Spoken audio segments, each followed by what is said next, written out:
Hello, everybody. Welcome back. It's Hxro Labs live here with Nick Cote, myself, RT, and everything's coming up Millhouse today. It's flying. Tech-wise, we've got it down. We're excited to see you guys back, so thanks for coming to see us live. How's it going? How are you, Nick? Doing really well. Scrolling through the charts. Daily close coming up. Kind of closing on a whimper here. S&P, the weekly resistance. Unable to break it going into the weekend. Yeah, let's take a look. Why don't you pull up a quick screen share? Show us what you got. I'll make sure everything's humming along back here, and share your thoughts on the corn. Should be good to go. Yeah, I think this is a good starting point since we've seen a pretty strong correlation with the legacy markets here, which, as we've discussed before, we can attribute that to a more sophisticated investor base and trading base, a lot more funds and automation going on compared to 2017 and before that, where it's, if we complain about liquidity now, well, you guys know nothing. It was way worse back then. But I think that's partially why we see these assets moving a little bit more tandem. You can see an inside bar forming here, so there's a setup for that. Let's take the close and high.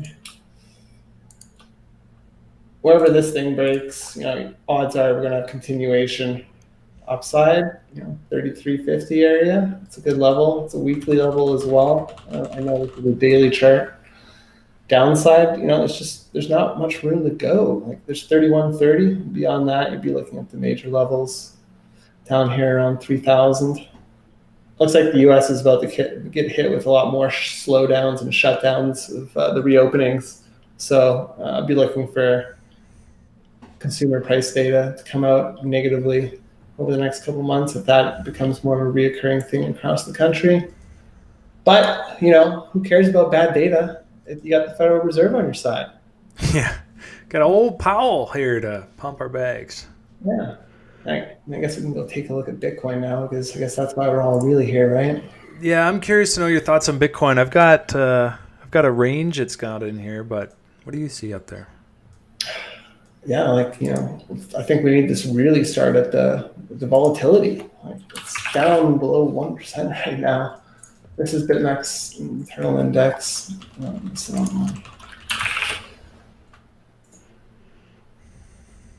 Kind of 0.79. This has only happened 4 or 5 times. The highest time period we have down here was about a month and a half. That was back in 2008. We all know how that ended. Wasn't a pretty sight. 18, you mean, right? Yeah. The November It was the 6K drop. Yep.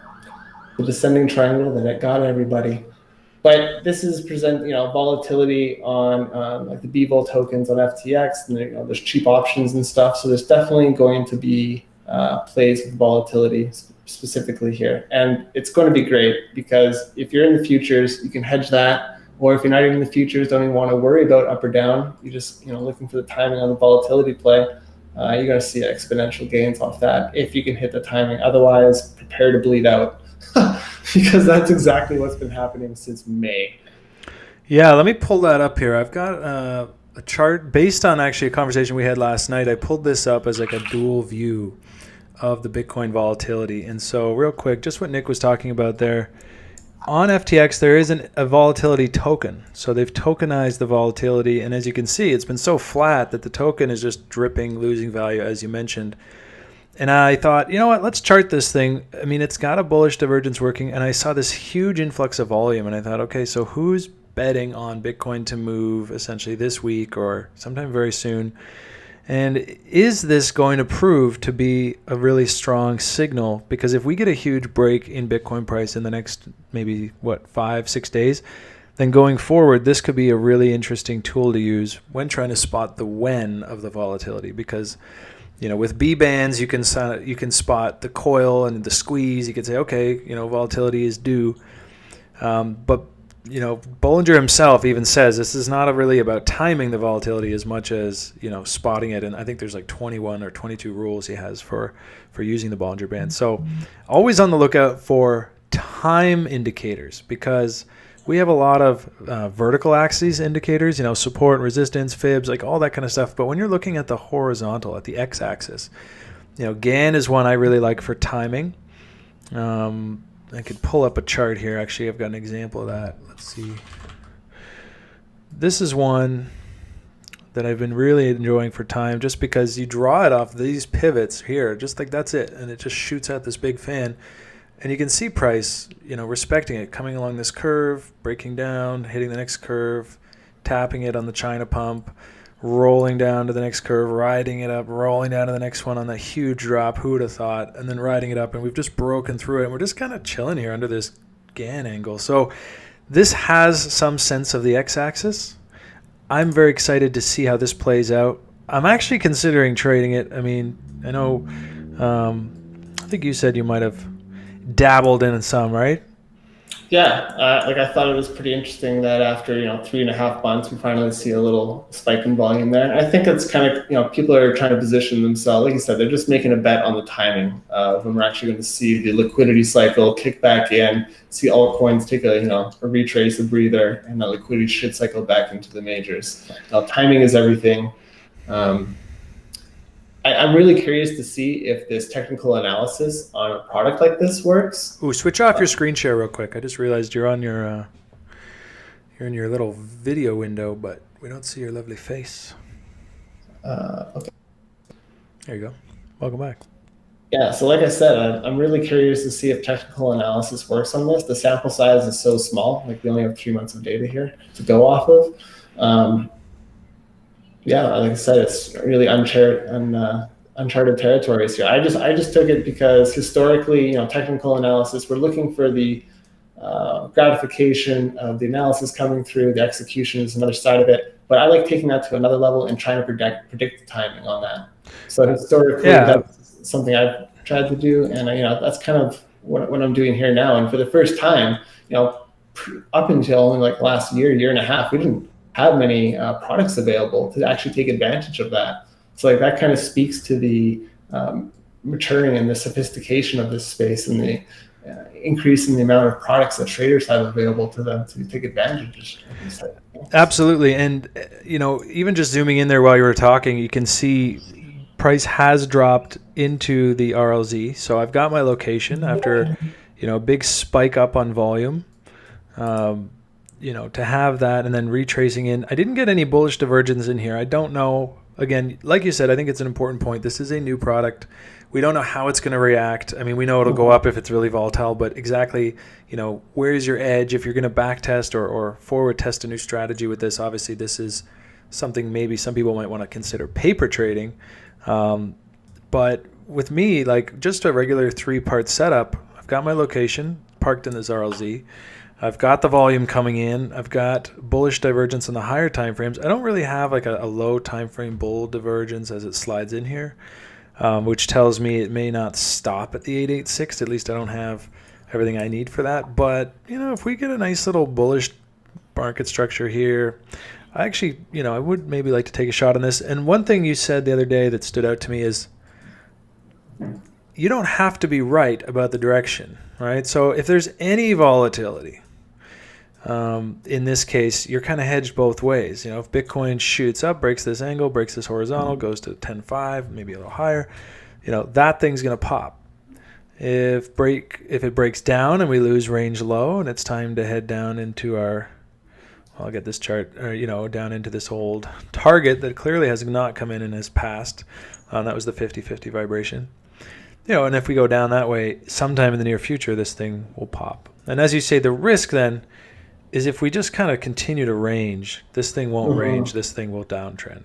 Yeah, you'll bleed out pretty quick too. You can see the move on the index there. It's been. It's like every day the Bitcoin doesn't move, this thing loses. Let's see what the some of these sizes are. I mean, we're dropping like 4% a day. That's quite a premium.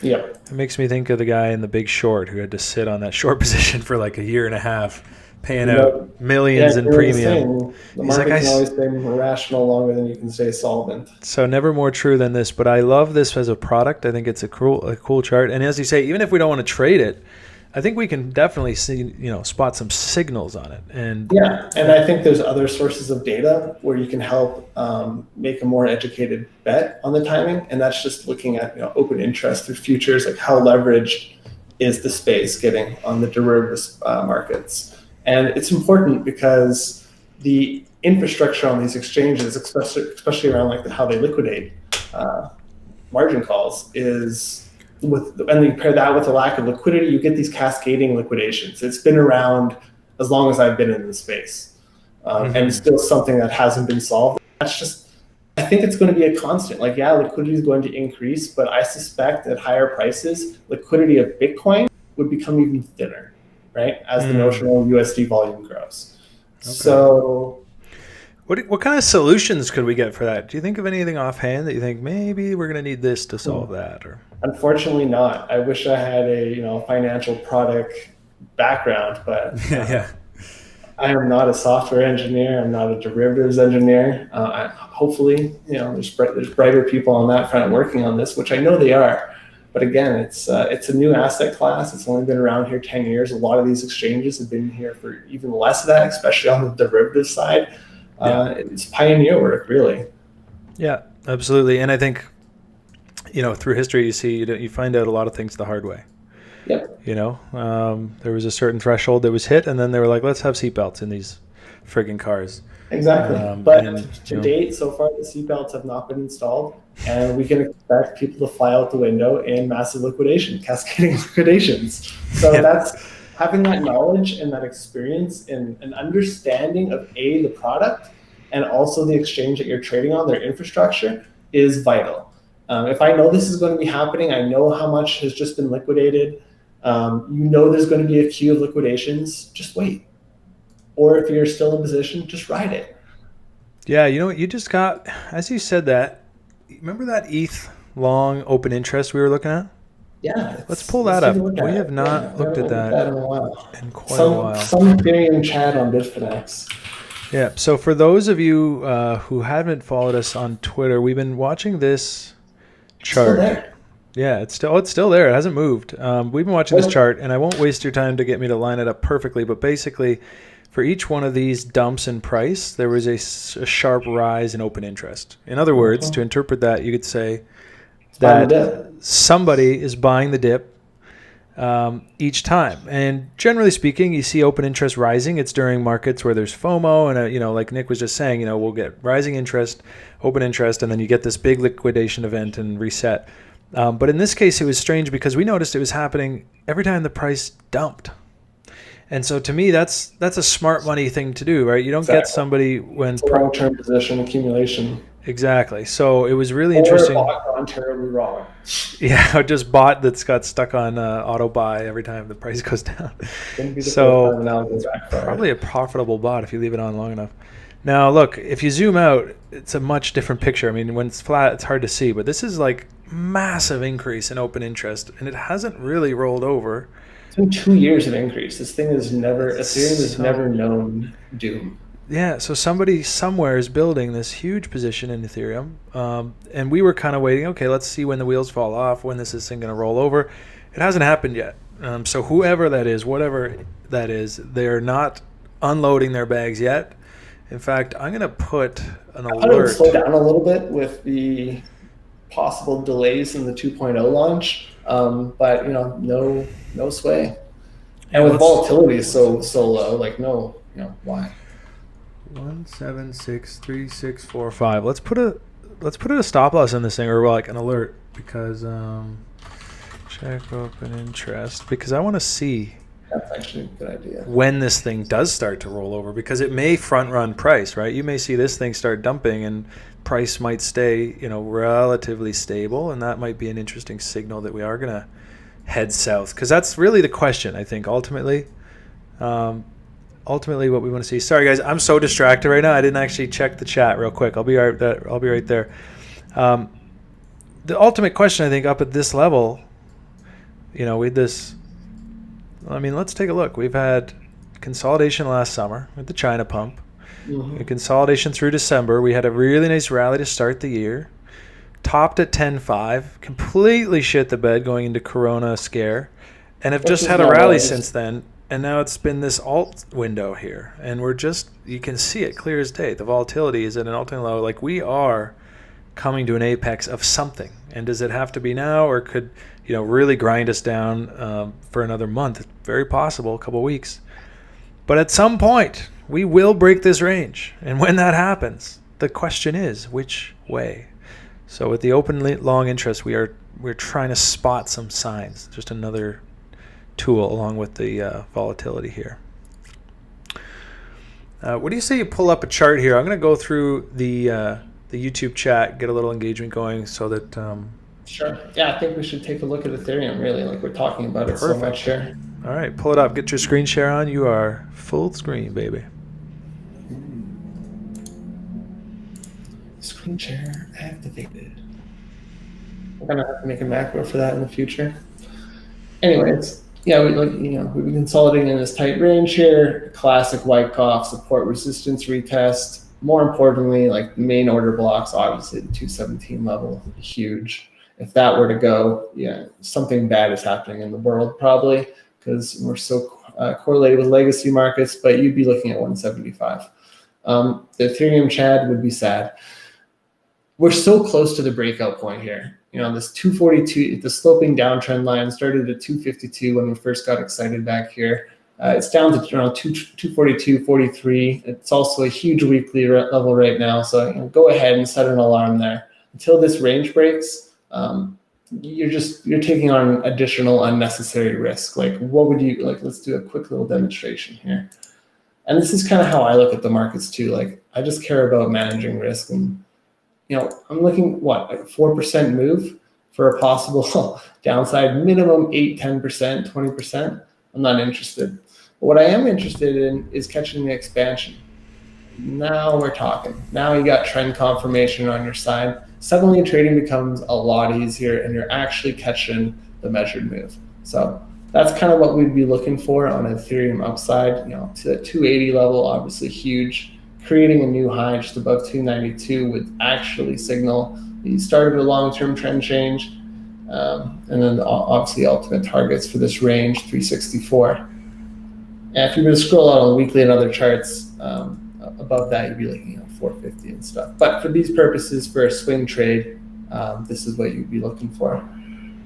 And I think it's going to really, Ethereum is setting up so well going into this year with the 2.0 launch, but just the uncertainty on the launch kind of takes a little wind out of it there.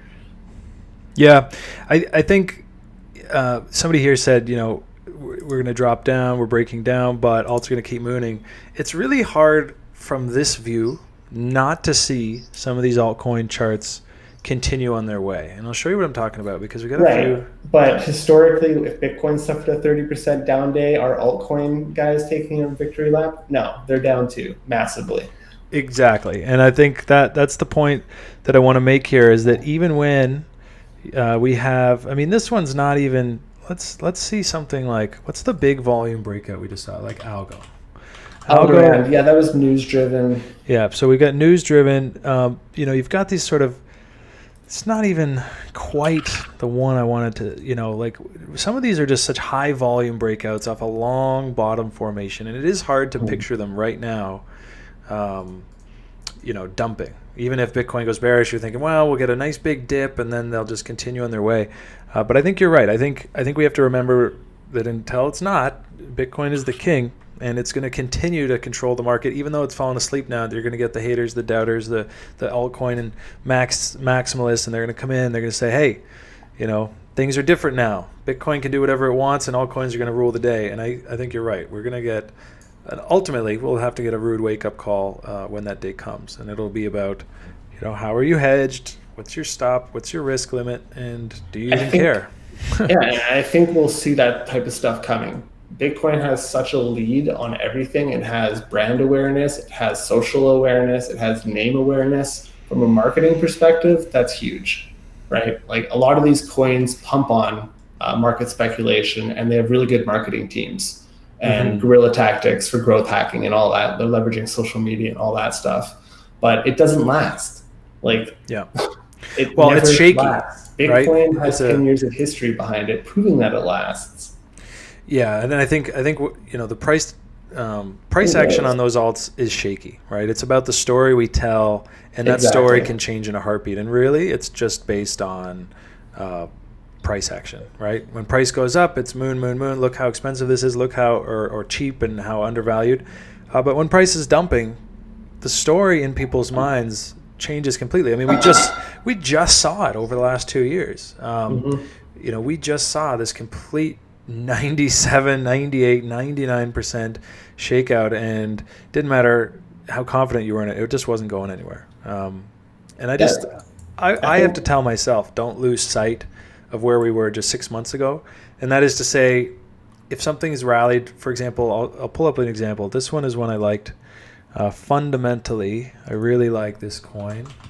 I liked it in 2017 or whenever it came out, 2018, and it's data streamer, and it came out on the PBC report a couple months ago, and it just took off without me, and I was like, wah. This rally here, and I was just like, seriously, this is a weekly, so this was a long time where I didn't get to have it, and I just told myself, look, it's probably going to come down and tag my RLZ. I mean, you just have to remember, if you're feeling FOMO, if you're not in a bag you wanted, or maybe you had an old bag and you sold it and you didn't get it back, don't think that this is never coming back. It might.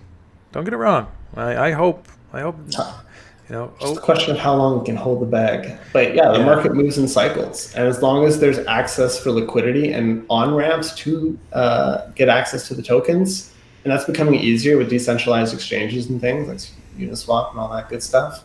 Yeah. But normally an exchange listing, it's centralized, it's a threat. That could be the end of your token. Yeah, no, absolutely. And in Data's case, it came right back down, swept these lows, tagged the 618, and I get a chance, and often you will find an opportunity. Let's pull up Algo real quick, because I actually was just posted something about that earlier, sort of levels to watch during this, because like Nick said, it was a news-driven event, right? There was an event actually yesterday. What was it? I have it up here. It was the Republic token launch, and then there was a Coinbase listing, both on the same day. So if you think, there's some pre-rally to that, and then was this sell the news? Well, we're going to find out at 3,700 sats, because we got the really nice sweet spot tag. That's the target you mentioned to me this morning, actually. You're like, hey, did you close your algo long? I was like, well, not all of it. And we tagged that level, and now we're just at this resistance here. So we'll find out at this resistance, daily close, and if it's going to be sell the news, which would be totally normal. Doesn't mean it's going to go down to zero, but it's definitely, it might take a little retrace, a little pullback. And I'd say we got actually some support up here we could drop. Probably be a next stop along the way, maybe something along here. Yeah, I'd be looking at 29 cents or so on the higher time frame. Oh, this is the Bitcoin chart, but let's pull up the USD, because that's actually what I'm trading against too. But for ease of charting, I really liked this chart, this pair. Yeah, I guess it all depends on what exchange and products you're trading on. I personally use FTX for a lot of the mid cap stuff. Yeah, so and I mean, same kind of thing here. We got the tag on the sweet spot.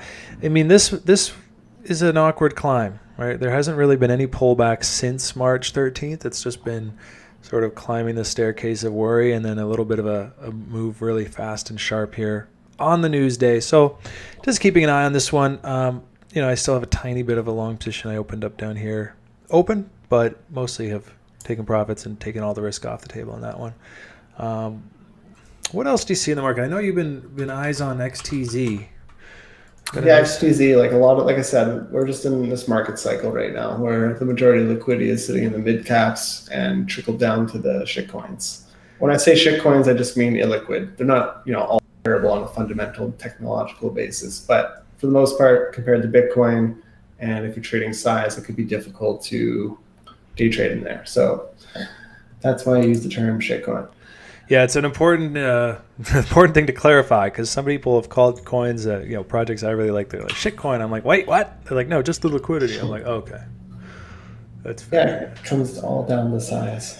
All right, I'm going to shift back over to your chart and take a look at what you are seeing while I check in with Matthew Weisenborn. it just looks bullish. The price action is bullish, continuous higher lows, kind of forming like, an ascending triangle. Constant support resistance flips. So, if you've been following my Twitter, I've been sharing this one quite publicly.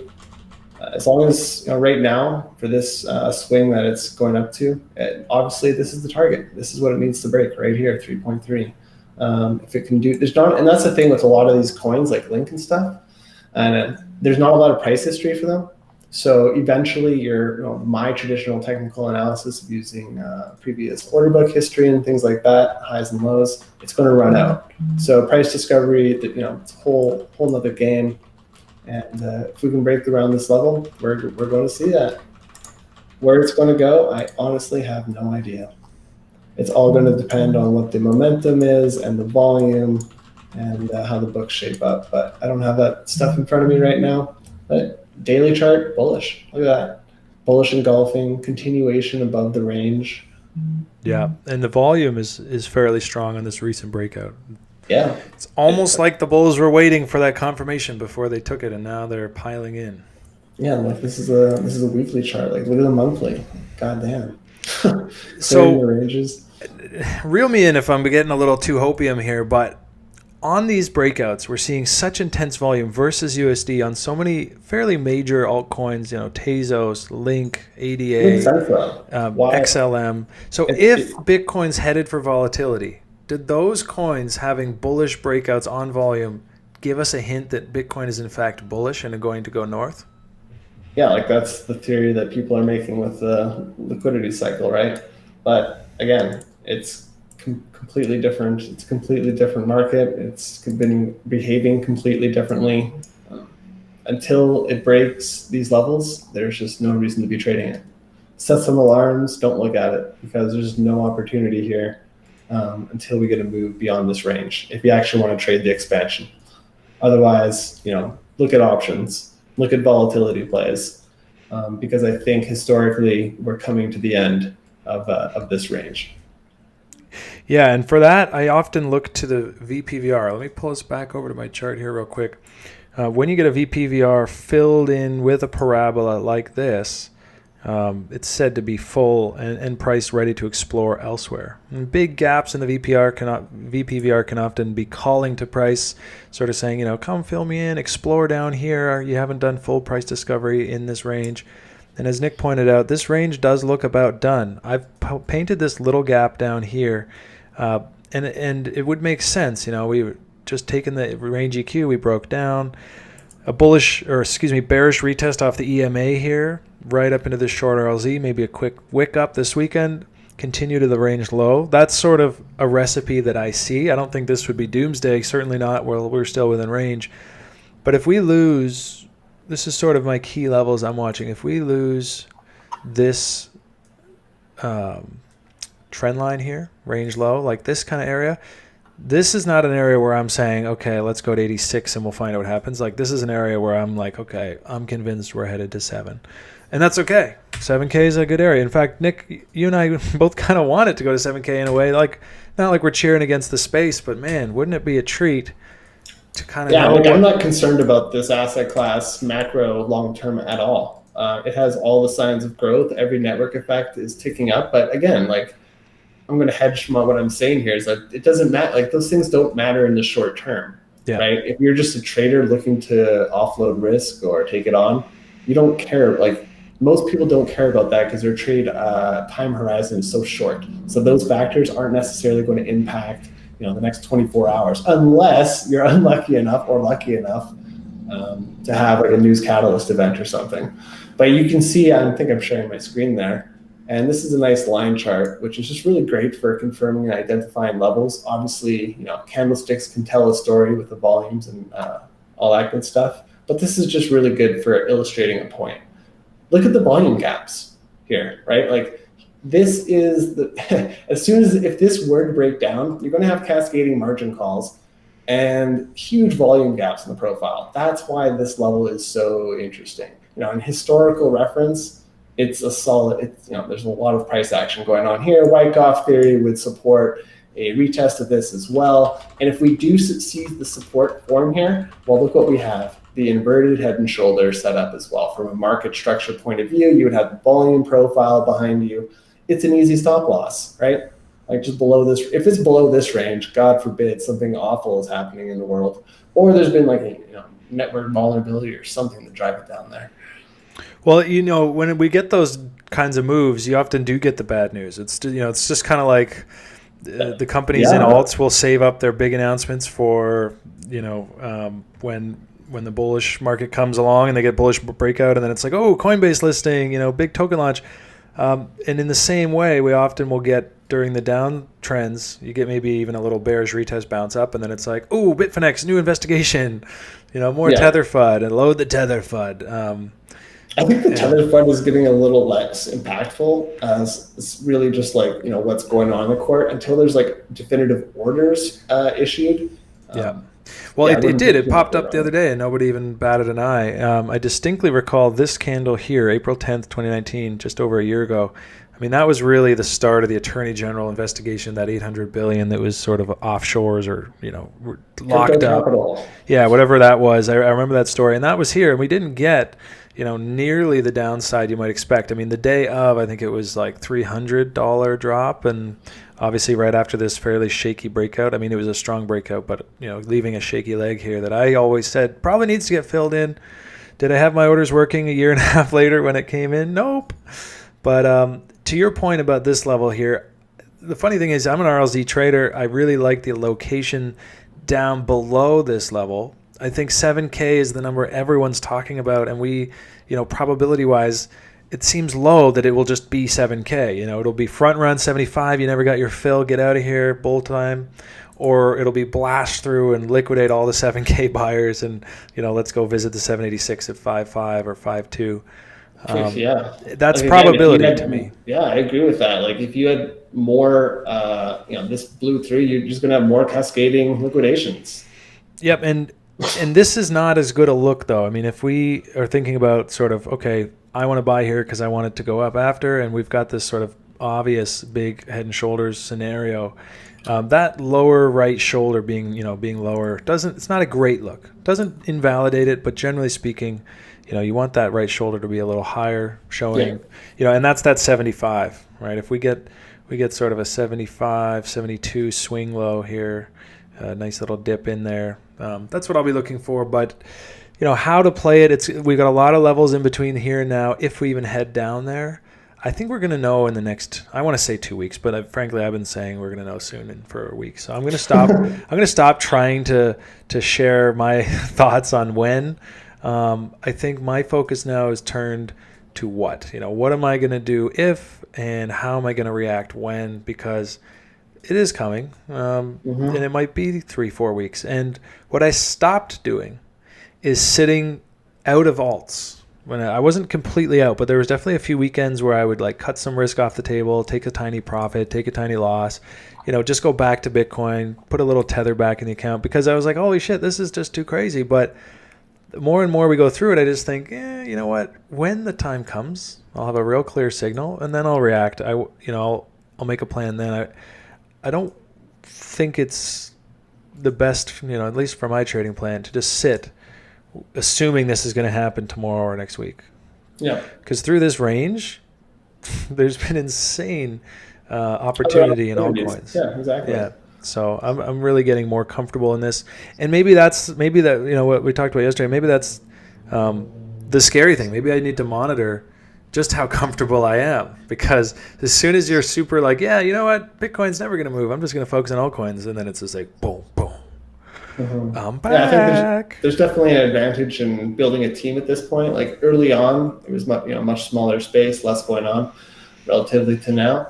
But now it's pretty difficult to keep track of everything on your own. So I think finding a group of people that have similar passions as you and are data driven, put in the time for the research, that's probably a pretty good strategy. And that's actually been a bit of, that's really our plan with Hxro Labs is, you and I, Rob, a few of us getting together every morning. We're doing calls every afternoon, and we're sharing it all. We're just giving it out for free. We're putting it out on Twitter. We're on YouTube.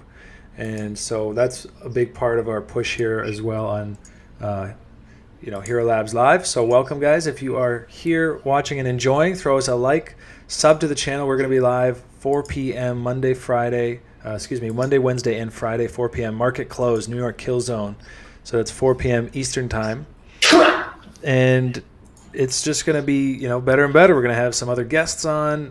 We're going to, take a lot of feedback from you guys early on. What do you guys want to see? And on that note, let's go over to Ample, because Matthew would like to see Ample chart. Now, Ample, it's funny for me because I actually put this in our trading pit on Telegram. If you guys want, check out the description of this video on YouTube. We have a Telegram. It's free. It's full of people trading and lots of good charts. It's juicy, good fun, lots of memes, lots of GIFs. And I put this in there that day because somebody showed me CMC, crypto market, whatever that's called. I always just call it CMC. Where is it? CoinMarketCap. Yeah, CoinMarketCap has a list of DeFi projects. And I just saw Ample on there. And I thought, oh, cool, Ample. And I put it in the trading pit, just almost as a joke, because it was just doing its bullish retest. And sure enough, it exploded a couple days later. Obviously didn't trade it, but that's all I know about it.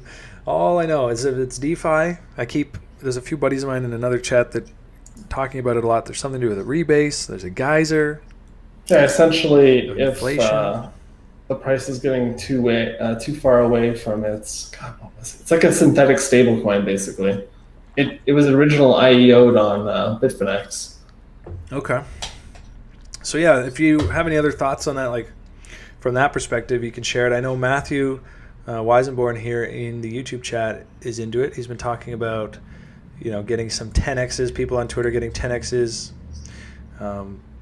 Giving away free Ample basically if the price goes up, and then that kind of rebases it. So you're saying it's a synthetic stable coin. Yeah, that was their original pitch. Like perhaps they've changed. And that's a big trend right now. It's like a lot of companies have been pivoting on what's working in the market and what's not, right? Like with the yield farming and comp success, a lot more tokens have popped up now for incentives to use their platform and stuff. So that's what's kind of so cool about this space. Like there's so much innovation going on. There's active teams, like the FTX team is like very Simple FX was another CFD platform. One of their advantages was that they were very quick to appease the retail base. If you wanted something listed, it was there the next within a couple hours. And that's a huge advantage when we live in a Robinhood type era where access to these markets has never been easier for the average person. So I think I saw some tweets out there, like in before BNB turns into a DeFi coin, like it's this idea that DeFi is hot and people want in on that, and we're seeing it grow all over. And there's coins that have been around. LRC, I'll pull out of my hat because that's one, loop ring that I had seen a bunch of times. I didn't think much of it. I was like, okay, here's another project of hundreds. And now it's rocketing after being quiet for so long. And then when I'm looking into it, I'm like, oh, it's on a DeFi list? It's DeFi? Like suddenly it's decentralized finance. I think there was a lot of projects that were around that were quietly just offering these kind of decentralized lending and borrowing. Salt lending from way back. Salt lending, yeah, they were one of the first, but they were too early, right? I was in that ICO. They never said the word DeFi, but now it's right. Right, it's a new way of it's a new storytelling technique. It's a new narrative, right? It's all about labeling something. Like you can have two similar products across any industry, and the one that market itself can tell a better story to consumers, to the marketplace. It's going to have more success, and that's exactly what we have here. Like crypto is just filled with brilliant marketers. Yeah, and in a speculative market, the stories we tell ourselves, that's really all we've got. And they shift very quickly, and there's trends. And on that note, let's pull up this Masari page that we looked at earlier. This is the market capitalization of Ethereum-based assets. Okay, and the total value of all ERC20 tokens has reached parity with Ether. Yeah, so this kind of talks, originally there was a theory called the FAT protocol theory. This is back in 2016. So, you can't have foresight on everything, I guess. In hindsight, it's 2020. But basically it said that protocol layer one, like the Bitcoin, Ethereum. Sorry, let's flip off your screen share real quick. Get a quick macro for that so we can see your lovely face. Awesome. Okay, so where was I? Oh yeah, the protocol theory. So basically, the idea was that there'd be nothing built on top of, say, Bitcoin or Ethereum that could surpass it. So fast forward, that was true back then. Like at the time, the only cumulative value of the ERC20 network was like $1 billion versus 25 billion on Ethereum. I'm pretty sure those statistics are correct, but the ratios are correct. And anyways, that's changed, right? There's more value now being built on the layer two than the layer one. So I don't know what that fund is doing now, but their original investment theory was proven incorrect, which it happens. But it's just something that interesting that has developed, and this is not like this is only in the last like year and a half has that happened. Like that, I think the flip only took place like a couple weeks ago. Yeah. Well, it's just, I mean, it's kind of just happening now. I Right. guess all ERC20 on this chart, they're not even quite there. And I think that's part of the case of why people are bullish on the protocol layer one. If you have all this value being built on top of it, well, then the underlying should appreciate as well. But they're all going to need Ethereum. Right, exactly. But how much Ethereum? And that's why what we're seeing happening with the gas prices and the scalability issues that are now coming into call again, similar to what Bitcoin sees when transaction rates are high and stuff. Everybody gets their panties in a twist about fees and all that. But it's nobody talks about it when things are good. It's low transaction times, costs are low, etc. So this is typical of a network.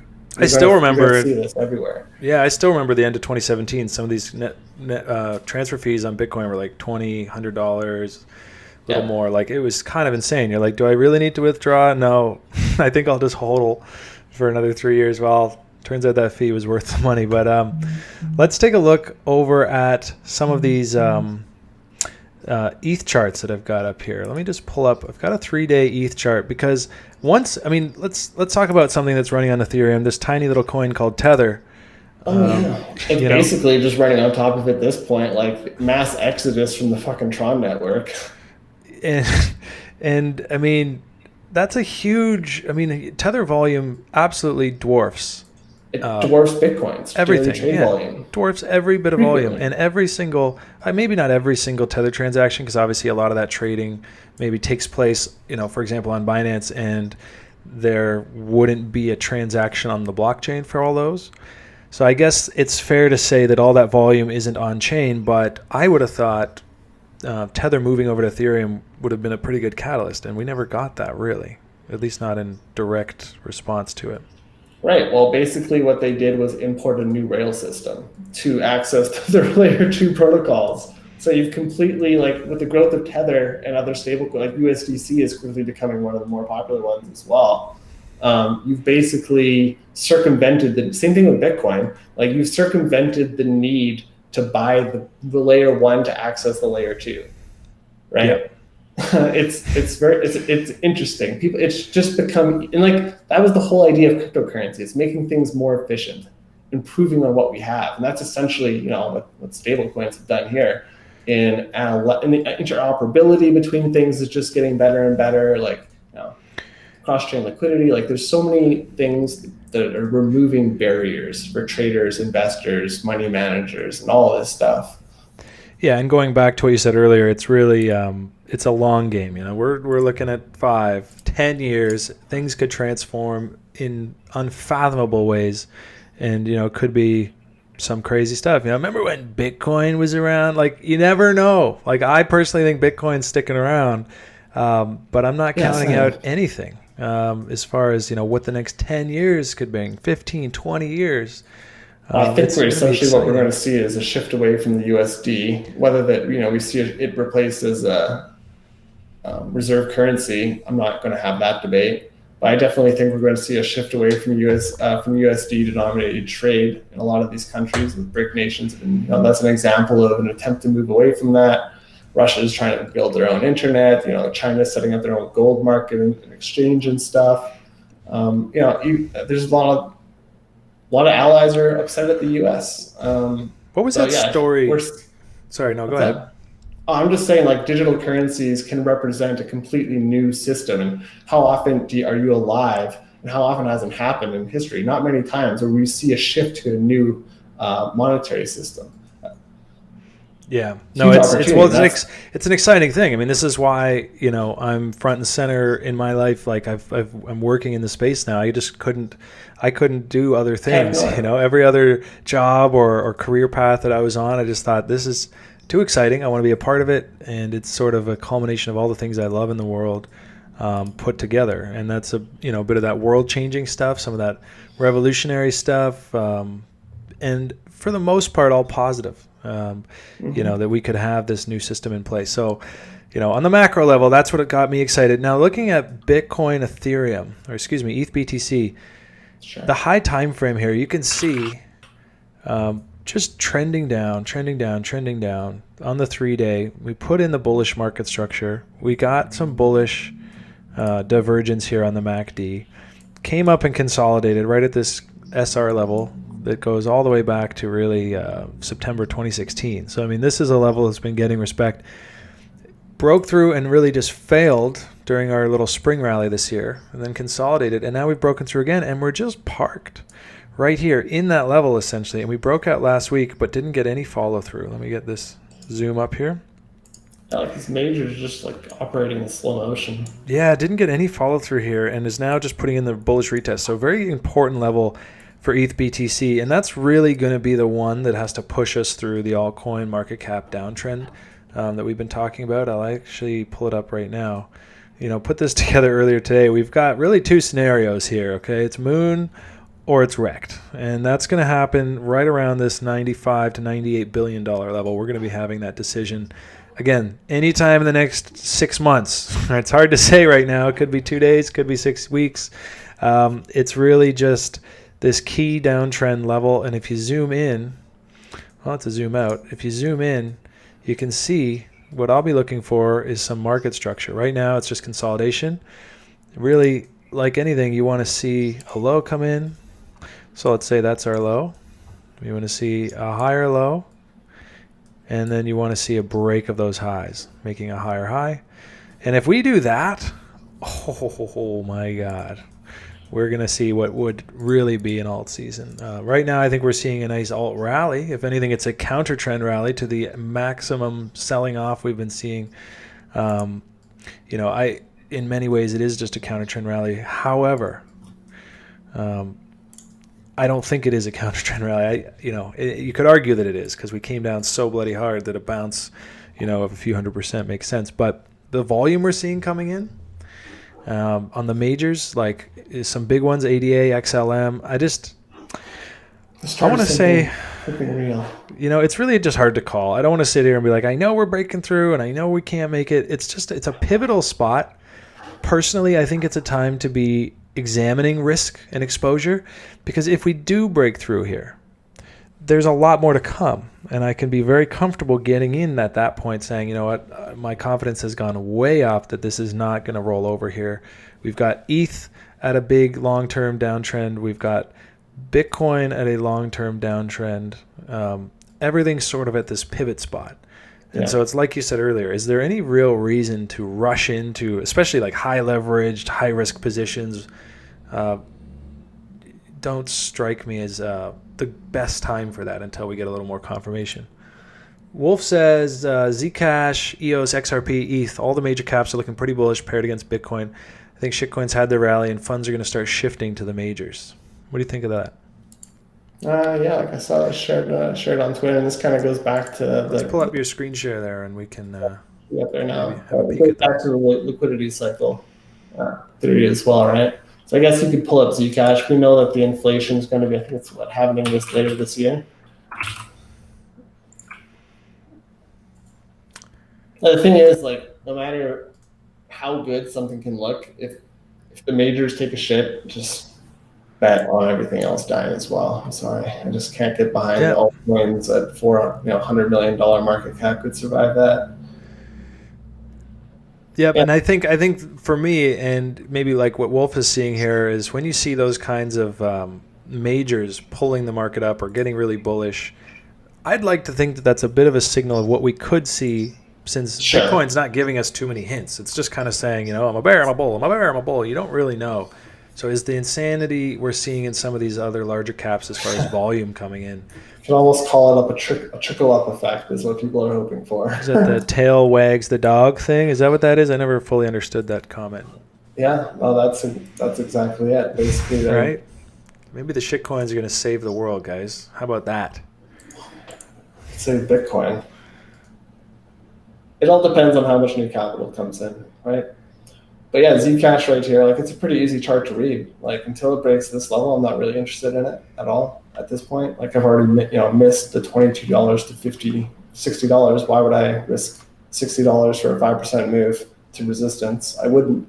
I'd rather wait for a clear of this, even up here even. I'd be looking to capture that and the price discovery. I don't want to enter into short-term trades on this stuff. I want to be capturing the big swing trades. So yeah, let's comment on that. I mean, you are a swing trader by nature. You do. I mean, I know you do a little bit of scalping during the day, but generally speaking, your decisions go into the bigger 3 to 6 month type vision, right? I don't want to be sitting there watching this stuff. And like again, if you're trading with actual size, you don't want to be doing position management daily like that. It could take a while to accumulate something, right? So you don't want to just be puking up a position every 10 hours or something. So, but from a support basis, just super Wyckoff theory here. As long as $56 holds, it's trapped in a range. It's bullish, I guess. But until it breaks this level, coin flip. Yeah. You're buying resistance up here. That's all I can say is that you're buying resistance. So until it breaks it, why buy resistance? Yeah, and that's sort of where I'm at. I don't think all of them are at resistance, actually. In the last, what do we got here? We got 10 minutes left. Let's pull up some altcoins that I'm looking at. There's definitely a few. I mean, it's easy if you are chasing leaderboards on Binance and perhaps, pulling up all the top trending tags on Twitter. You're going to see a lot of pumps and you're going to see a lot of things that are maybe a little late in their move. Or, I mean, it could be early in a much larger move. But again, I've talked on here a lot about measuring risk when you take on a position. And so I want to just pull up, I'm going to get some alt charts up here for the end because I think there is still some opportunity left. And like I said earlier, even if I think things are going to roll over, I'm going to trade what I see. And right now what I see is altcoins are bullish.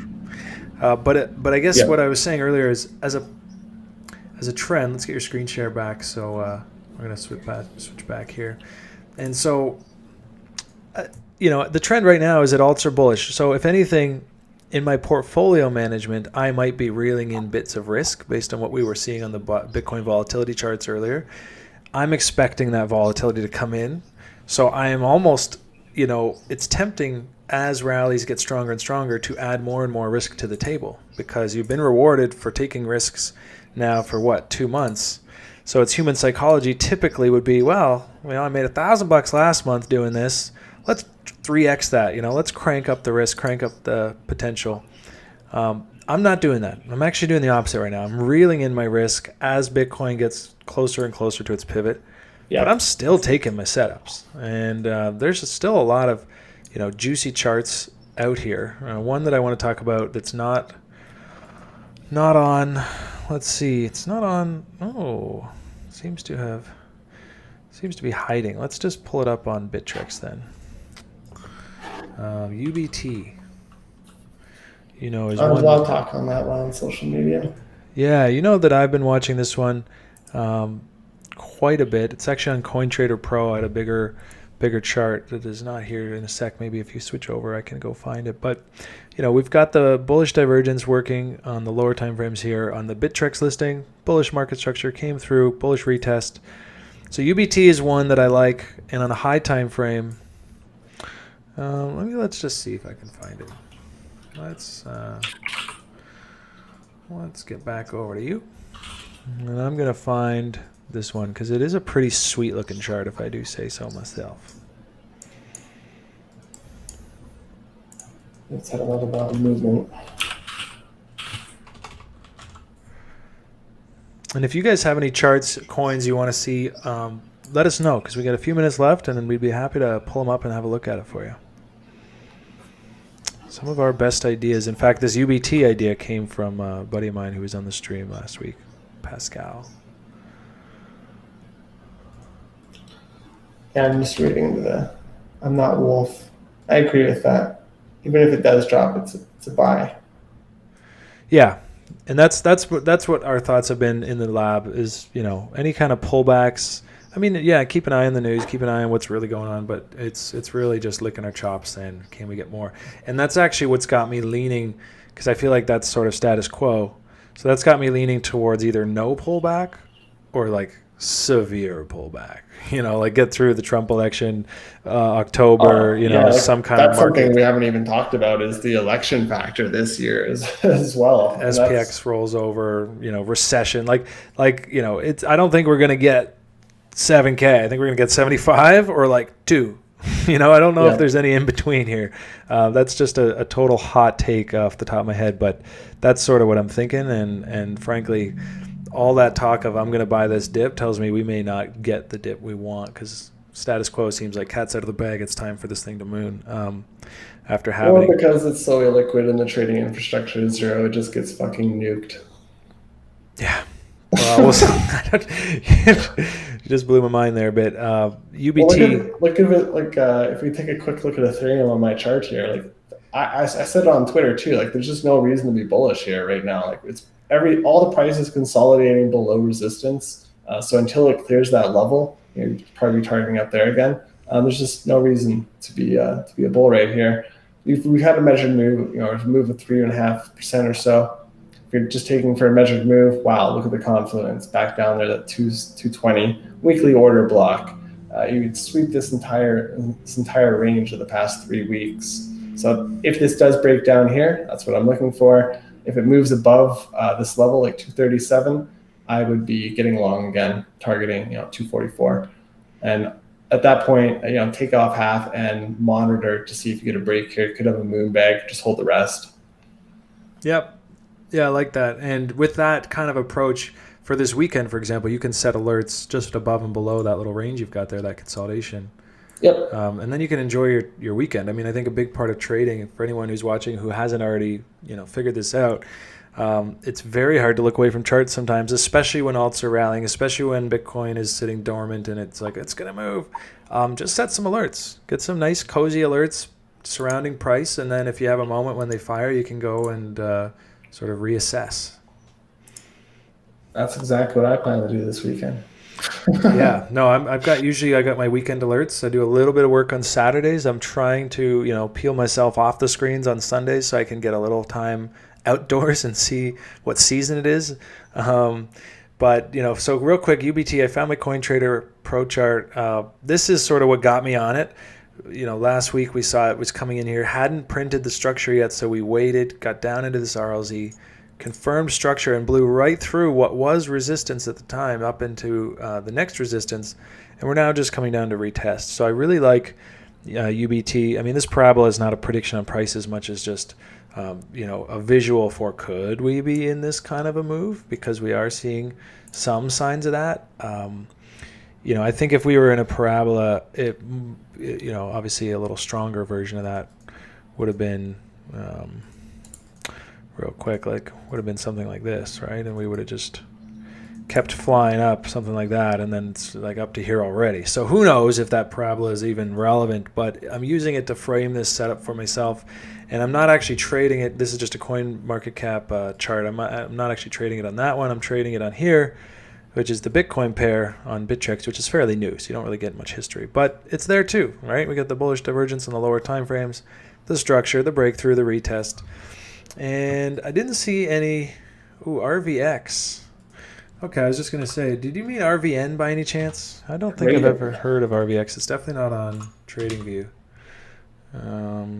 So I'm going to assume you said RVN, because I know that did get a nice pump this week. A little one. I wouldn't say anything crazy, but a nice breakout, and it's actually right down. So look, for me, I'm actually glad I brought this up, because I do kind of like RVN. I wouldn't want it to go too crazy without me. And it just came in and parked on this sweet spot after breaking out and really confirming on the daily. You'd probably have to sweep both of those in there. Higher low, broke out, closed, got a higher high, tapped this trend line and just lost it. So this is actually technically, with bullish divergence working, that kind of structure confirmation, wait for the pullback. This actually be a go zone for me, especially with that kind of volume.